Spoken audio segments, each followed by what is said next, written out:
بسم اللہ الرحمن الرحیم۔ آخرت میں نامہ اعمال پیش ہوں گے۔ فہرست موضوعات تفہیم القرآن جلد سوم، صفحہ 29، سورہ کہف، آیت 47 تا 49۔ وَيَوْمَ نُسَيِّرُ الْجِبَالَ وَتَرَى الْأَرْضَ بَارِزَةً وَحَشَرْنَاهُمْ فَلَمْ نُغَادِرْ مِنْهُمْ أَحَدًا وَعُرِضُوا عَلَى رَبِّكَ صَفًّا لَقَدْ جِئْتُمُونَا كَمَا خَلَقْنَاكُمْ أَوَّلَ مَرَّةٍ بَلْ زَعَمْتُمْ أَن لَّن نَّجْعَلَ لَكُمْ مَوْعِدًا وَوُزِّيَ الْكِتَابُ فَتَرَى الْمُجْرِمِينَ مُشْفِقِينَ مما فيه ويقولون يا ويلتنا ما لهذا الكتاب لا يغادر صغيرة ولا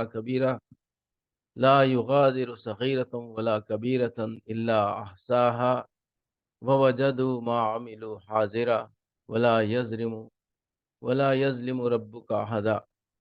فکر اس دن کی ہونی چاہیے جبکہ ہم پہاڑوں کو چلائیں گے اور تم زمین کو بالکل برہنہ پاؤ گے، اور ہم تمام انسانوں کو اس طرح گھیر کر جمع کریں گے کہ اگلوں پچھلوں میں سے ایک بھی نہ چھوٹے گا، اور سب کے سب تمہارے رب کے حضور صف در صف پیش کیے جائیں گے۔ لو دیکھ لو، آ گئے نہ تم ہمارے پاس اسی طرح جیسا ہم نے تم کو پہلی بار پیدا کیا تھا۔ تم نے تو یہ سمجھا تھا کہ ہم نے تمہارے لیے کوئی وعدے کا وقت مقرر ہی نہیں کیا ہے، اور نامہ اعمال سامنے رکھ دیا جائے گا۔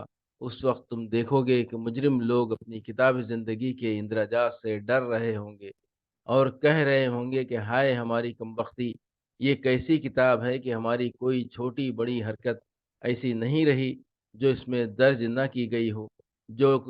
جو کچھ انہوں نے کیا تھا وہ سب اپنے سامنے حاضر پائیں گے، اور تیرا رب کسی پر ذرا ظلم نہ کرے گا۔ یعنی ایسا ہرگز نہ ہوگا کہ کسی نے کوئی جرم نہ کیا ہو اور وہ خواہ اس کے نامہ اعمال میں لکھ دیا جائے، اور نہ یہی ہوگا کہ آدمی کو اس کے جرم سے بڑھ کر سزا دی جائے یا بے گناہ پکڑ کر سزا دے ڈالی جائے۔